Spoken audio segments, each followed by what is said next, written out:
Once upon a time, in the heart of a very big city, where people paraded themselves in luxury cars to prove to the world that they were wealthy, a woman who was by far one of the richest women in the country lived her life without a car, whilst people of her caliber drove around in expensive cars and convoys. She walked, defiling all preconceived notion that wealth must be won, driven or announced. Her name was Anwuli Okafor, a multi-billionaire who never used a car. Anwuli was one of the richest women in the country, the owner of over 100 buildings, as well as several oil blocks and a global empire. Anwuli Okafor never liked the attention that came with being wealthy. She was a simple woman who saw no difference between the rich and the poor. She walked on the streets every day, dressed in normal clothes that didn't give up the fact that she was rich. She had so many friends on the street, hawkers, market women, and even beggars who always prayed for her when she dropped some money in their bowls. Anwuli loved the life that she was living, but not everyone viewed what she did as being practical. They called her foolish and stingy, knowing that she could afford any car of her choice but still chose to walk. Even her subordinates drove flashy cars, whilst Anwuli walked on the streets like a commoner. Many people whispered behind her back. Some mocked her, whilst others feared her greatly. Rumors even began to spread that Anwuli was mentally unstable, that she sold her soul to the devil for wealth and could no longer sit inside the car. Some even claimed that she was cursed and that if she ever dared to enter any vehicle, tragedy would strike. When she was kidnapped a few years ago, rumors had it that the kidnappers all died mysteriously, and everyone attributed it to Anwuli, who returned home on foot the next day. That incident became a tale of wonder across the city. People said the kidnappers had tried to put her in a van, but it wouldn't start. When they eventually succeeded, the kidnappers all killed themselves, leaving Anwuli untouched. After that incident, no one dared to touch her, and even the boldest criminals crossed the road when they saw her coming. Yet, Anwuli never confirmed or denied the stories. She continued to walk, smiling as she walked through the crowded streets of Lagos, greeting people by name and buying street food from roadside vendors. Under rain and sun, she walked as people mocked and laughed at her. One morning, a young journalist whose name was Chioma approached Anwuli outside a mechanic workshop where the billionaire was chatting with a roadside painter. "Madam Anwuli," she said breathless, "may I ask you one question? Why don't you ever use a car?" Anwuli looked at her and smiled. She turned to the painter and promised to visit again as she began to walk away, ignoring Chioma completely. Chioma, not one to be easily dismissed, quickly followed her. "Please ma, I'm not here to mock you. I truly want to understand." Anwuli stopped and turned slightly as she studied the young woman Chioma, who was panting from the short chase. A notepad clutched tightly in her hand as her press tag swung from her neck. "You want to understand?" Anwuli asked calmly, her voice low and steady. "Then leave me alone and stop following me," she said to Chioma, who watched her cross the road. Eager to get a word from Anwuli, Chioma tried to cross the road to meet with her when she got hit by a motorcycle. Her notepad flew from her hand as pages fluttered into the air like desperate birds. She hit the ground with a hard crack as her head bounced against the pavement. Everybody screamed in terror as Chioma was rushed to the nearby hospital. She sustained a few injuries, and everyone attributed the accident to Anwuli. "I told you she's cursed," they all murmured underneath their breaths as the fear they had for her increased. However, Anwuli was not deterred. She paid all of Chioma's hospital bills and paid her a visit every day at the hospital until she was discharged. People blamed her for the accident, but Anwuli did not care as she continued to walk. Months later, she decided to leave her mansion to take her usual walk down to the office. It was a 1-hour walk, and the sun was now blazing hot. Madam Anwuli took her time as she walked. She came across a young child who was too terrified to cross the road. Remembering what happened to Chioma a few months ago, Madam Anwuli decided to help the young girl cross the road. She held her hands gently smiled down at her, and together they began to cross the road. The traffic light was red, and all the cars had stopped, but just as they reached the middle of the road, a wine-colored Mercedes suddenly swerved out of nowhere and screeched next to them as the driver slammed the brakes and brought the car to a complete stop. The car missed them by some inches, and the little girl screamed and froze in terror. Amuli, seeing how terrified she was, pulled her close to herself to shield her. Horns blared loudly as people looked on with shock. The street fell into complete silence as the driver of the car flung open the door and approached them angrily. "Are you mad?" she asked Amuli, who tried to apologize for peace to reign, but the young woman was not having it. She followed Amuli behind, insisting that she listens to her. "Answer me, you poor woman. Did they send you? Do you want to ruin someone's car? Eh? This is a 75 million naira Benz, and your entire generation put together will not be able to afford it. Instead of looking before you cross the road, you are here gallivanting, looking for someone to hit you so that you can claim money from them." The young woman screamed angrily as Amuli said nothing more to her. People began to gather, and Amuli was not ready for their attention. She left the scene and headed straight to her office, happy that no one recognized her.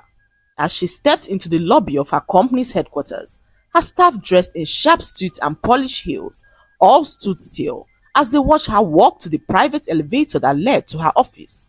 Her assistant Uche, a tall, graceful woman in her early 30s, was already waiting by the private elevator, a tablet tucked under her arm. Uche had a quiet elegance about her, the kind that didn't demand attention but commanded respect. A first-class graduate from the University of Ibadan, she had worked her way up from a junior analyst position to become the personal assistant of the most powerful woman in the country, not because of connections, but because of her integrity, precision, and an unwavering loyalty to Madam Amuli. To many of the staff, Uche was an enigma. She spoke rarely, but when she did, people listened. They said she was Amuli's shadow, always by her side, always watching, always listening. What most people did not know was that Uche had lost her parents in a building collapse 10 years ago, a tragedy that had been traced to the negligence of a construction company that Amuli's firm later shut down. Uche never forgot, and neither did Madam Amuli. Since then, their relationship had been more than professional, built on trust, forged in loss, and bound by an unspoken understanding of pain. Uche had found not just a boss, but a purpose. As they stepped into the elevator heading to her office, Uche stood in her usual corner, eyes fixed on her tablet, but her mind always 3 steps ahead. They arrived the office minutes later, and Uche stood still in the corner with her tablet as Amuli stood by the glass wall in her office. The view of the city stretched endlessly as she stood there for a minute, savoring the view as she said a short prayer before heading for her chair. This was a daily ritual for her, a moment of silence to center herself, to thank God for the grace that had brought her from nothing to everything. No matter the chaos outside, no matter the gossip around her, or the venom that they spat on the streets, Amuli began each day with gratitude. Uche, still holding her tablet in her hand, cleared her throat softly and informed her that Chief Obiora had arrived. Chief Obiora was the managing director of Beso Construction, a company who had been vying for a contract in her company for so many years. Amuli had always been cautious about granting his company the contract. She admired his business acumen, but rumors of his loose ethics had made her skeptical about giving him the contract. Still, today, she had agreed to see him, mostly out of courtesy and curiosity. "Let him in," she said to her assistant Uche, who went out to let him in. A few moments later, a young beautiful woman walked into the office all smiles as she froze on seeing her. It was the same woman who insulted Amuli a few moments ago down the road. She was Chief Obiora's only daughter. Chief had an emergency to attend to a few minutes ago, so he called his daughter to represent him in the meeting, which he promised to join in a few minutes. His daughter Kimberly was on her way to meet her father at Amuli's company when she almost ran into Amuli by the roadside. She never knew that the woman she so insulted was the same woman that her father was hoping and praying to see. Kimberly had heard so much about Anwuli. She knew how much her own father looked up to her and even prayed to be given the contract that they applied for. Now, here she stood before Anwuli, her confidence faltering as she began to plead for forgiveness. Anwuli sat still behind her desk, her expression unreadable. She said nothing for several long seconds, letting Kimberly's discomfort fill the room like a smoke. Kimberly took a shaky step forward, her voice low and trembling. Madam Anwuli, I'm sorry. I didn't know it was you. Please forgive me for what I said earlier. I wasn't thinking. Anwuli slowly rose from her chair and walked towards her, her face calm as she looked directly into Kimberly's eyes. You didn't need to know it was me, she said quietly. You just needed to treat a fellow human being with respect. Kimberly's eyes filled with tears. Please, I was just angry. I didn't mean to, she said to Anwuli, who shook her head in disappointment as she began to speak. Didn't mean to call me a poor woman? Didn't mean to mock a stranger in public or to judge someone by the dust on their feet and the simplicity of their clothes. Kimberly dropped her gaze in shame as her father walked into the office smiling, apologizing to Anwuli for his brief absence. Madam Anwuli, I deeply apologize for not being here earlier. I trust my daughter is already walking you through our proposal, he said to Anwuli, whose face was stern as she walked to her chair. Chief Obiora could feel that something was wrong. He glanced at his daughter as he tried to decipher what could have happened, but Kimberly remained mute, her eyes now red from crying. Chief Obiora turned to Anwuli, who informed him that his company's proposal had been denied. Chief Obiora blinked in confusion, wondering what could have gone wrong. Anwuli, sensing the confusion in the room, informed him that her decision was hinged on the actions of his daughter. You entrusted your legacy into the hands of someone who lacks discipline, empathy and wisdom, Anwuli said evenly. That speaks volumes about your business judgment, and my company cannot take such risk. Chief Obiora stood there confused as he watched his own daughter in disbelief. He didn't say a word as he walked out of the office furious. His daughter, Kimberly, trailed after him, knowing that she was in so much trouble. They arrived home a few minutes later, and Chief Obiora walked into the living room as his daughter, Kimberly, went down on her knees and began to beg. She narrated all that happened to her father, who stood there furious to hear how she treated Anwuli. You did what? To who? Chief Obiora roared angrily as Kimberly began to cry. I didn't know, father. I didn't recognize her, she said to her father, who rebuked her for saying such a thing. I raised you better than this, Kimberly. Do you know how long I've worked to get her attention? Do you know what this contract means for our company? He asked Kimberly, who burst out in tears, realizing the terrible things that she had done. Her father stripped her of all her privileges, her car, her credit cards, her personal assistant, and even her luxury apartment. From today, you will take public transport to wherever you are going. Maybe then you will learn humility, he said to Kimberly, who could not believe her ears. She had never used public transport in her life and was not about to do so now. She pleaded with her father, who told her that the only way that she could get her life back was if she secured the contract for Madam Anwuli, and Kimberly froze on hearing this. She had no idea how she would make this work, seeing how angry Anwuli was at her. So she sat there for hours thinking, as she made up her mind to try. The next morning, dressed in the most modest clothes she had, Kimberly boarded a crowded bus for the first time in her life.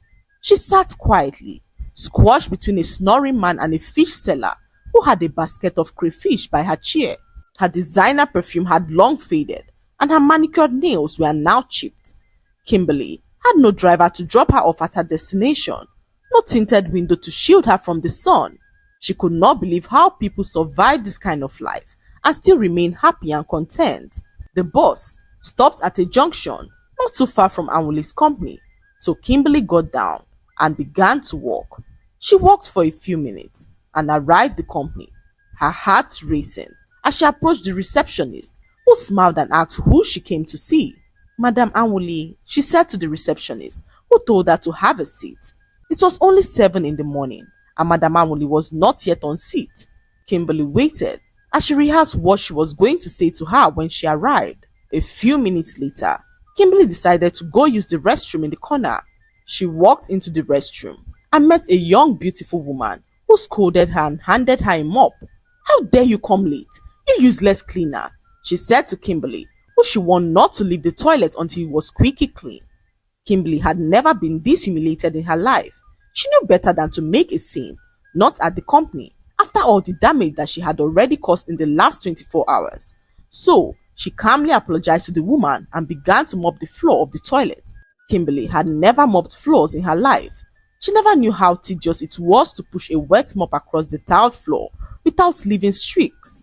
Her back ached terribly as the sweat on her face dropped like raindrops from the sky. But Kimberly said nothing.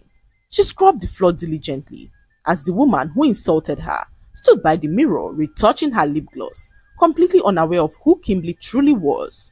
"Make sure you wipe under the sink too," the woman barked as she walked out of the toilet, leaving Kimberly alone with her mop.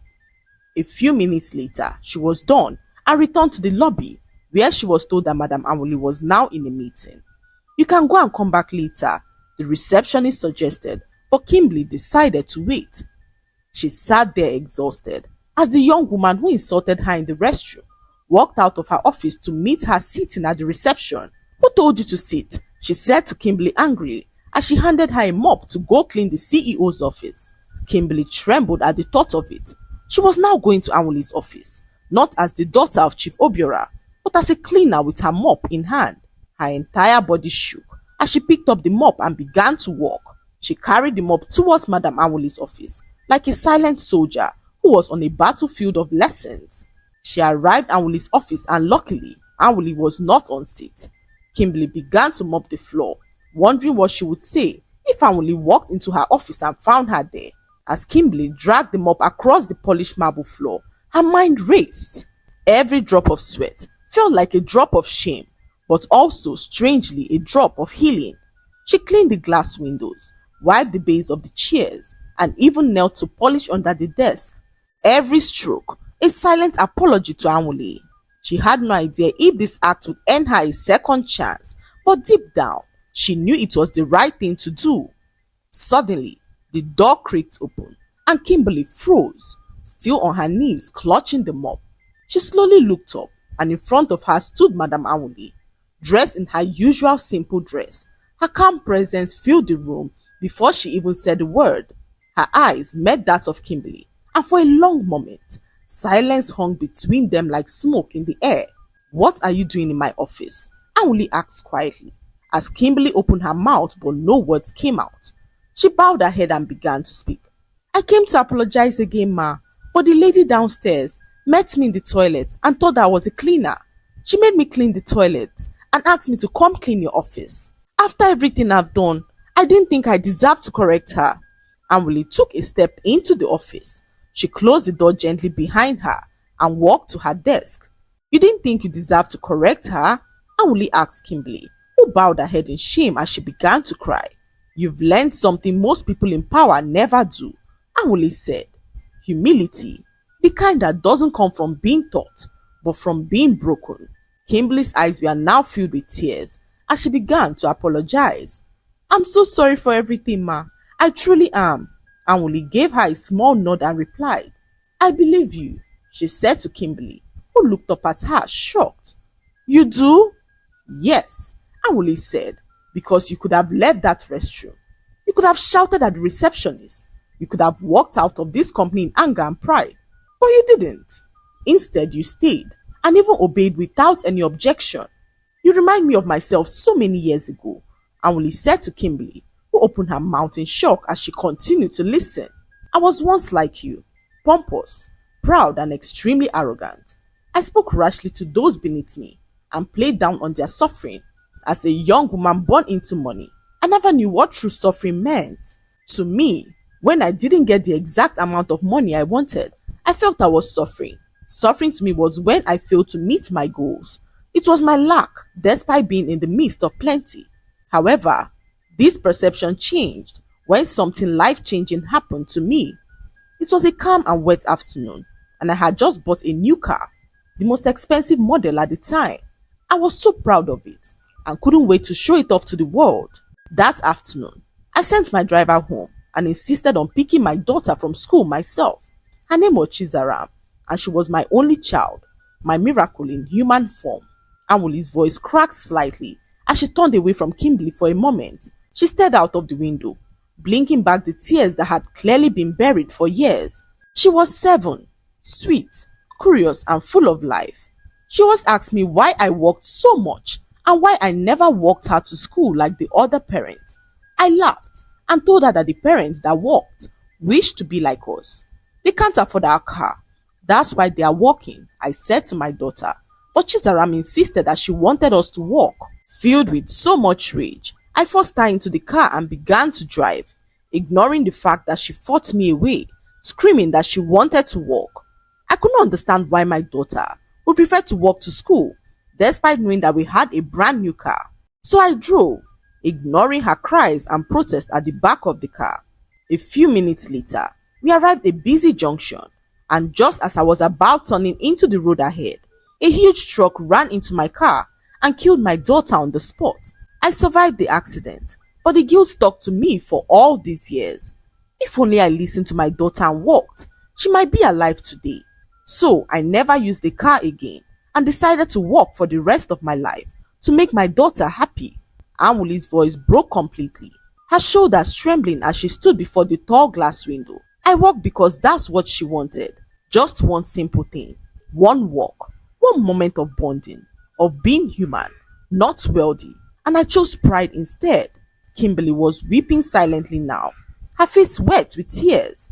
The mop lay forgotten beside her. I used to think that walking was beneath me, that the world should clear the road when I passed. Amuli continued, her voice hoarse. But now, I walk in her memory. Every step I take is a step I should have taken with her. Every mile beneath my feet is a silent apology to my daughter. She turned back to Kimberly, and for the first time, the powerful billionaire didn't look like an untouchable figure. She looked like a mother, broken, grieving, and forever changed. She died in my arms, Anwuli whispered, her voice trembling. She was still wearing her seatbelt. Her lips had stopped moving. Her body was limp, and all I could do was scream her name into a silence that never answered. Kimberly's entire body shook with sobs as she dropped her head into her hands. I walk not because I am cursed, Anwuli said, walking towards her, but because I am carrying a promise. I made a vow that I would never let my pride cost me someone's life again, that I would never forget how a single act of arrogance took away everything that ever mattered to me. She placed a hand on Kimberly's shoulder. And now, you two have a chance to choose. Will you live to impress or to impact? Kimberly nodded slowly, still crying, but something had shifted in her. She had walked into Anwuli's building, trying to fix a mistake, but she was living with something deeper, a lesson etched in pain, humility, and love. And Madame Anwuli, the billionaire who never used the car, walked out of her office once more, her steps slow, silent, and sacred, as though a little pair of invisible feet were walking beside her. Kimberly no longer cared about her father's wealth. She decided to build a life for herself, a life rooted not in entitlement, but in empathy. She sat quietly on the couch outside Anwuli's office, still stunned from everything that had just happened. Her eyes were puffy, her hands clenched. She hadn't even noticed Uche, Madame Anwuli's assistant, walk in until she felt the gentle weight of her hand on her shoulder. Go home, Uche said softly. You've done enough for today. Kimberly looked up. I'm sorry if I caused trouble. You didn't cause trouble, Uche replied, her voice calm but firm. You exposed it. Uche turned and walked to the receptionist's desk, where Chidima, the senior staff member who had ordered Kimberly to clean the toilet and mop the CEO's office, was now busy scrolling on her phone. Chidima, Uche called, her tone like steel wrapped in velvet. Come with me, Uche said, already walking towards the HR office. Chidima smirked, half joking as she asked, Is it about that cleaner girl earlier? She asked, but Uche ignored her question.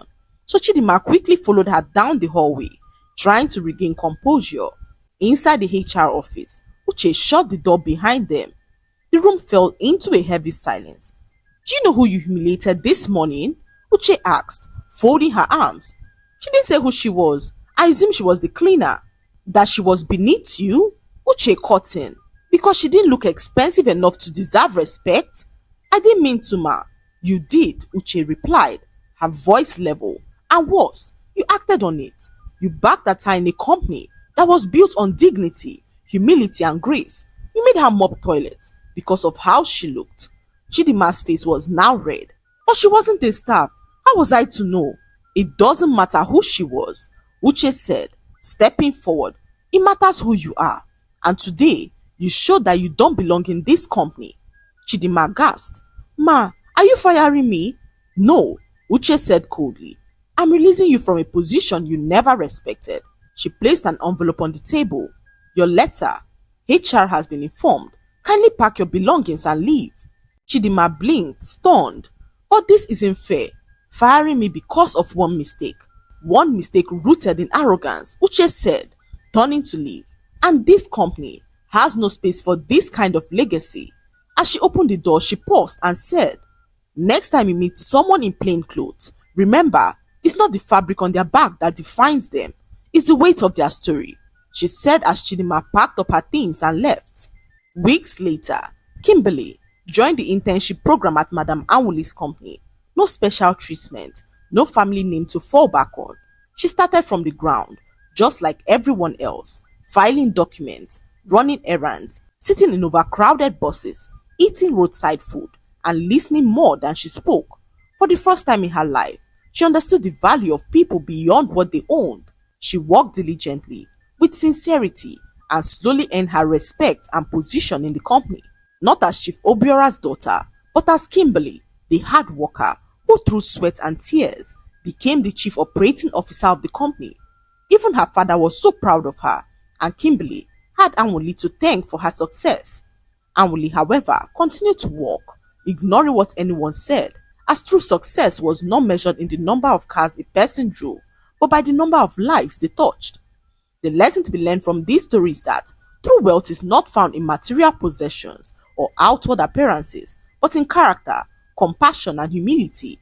It teaches us that respect should never be reserved for status, but given freely to all, regardless of what they wear or where they stand. Through Anwuli's quiet strength and Kimberly's transformation, we learn that pain can lead to purpose, and that the most powerful impact we can make is not in how we rise above others, but in how we choose to walk beside them. I hope you enjoyed the story.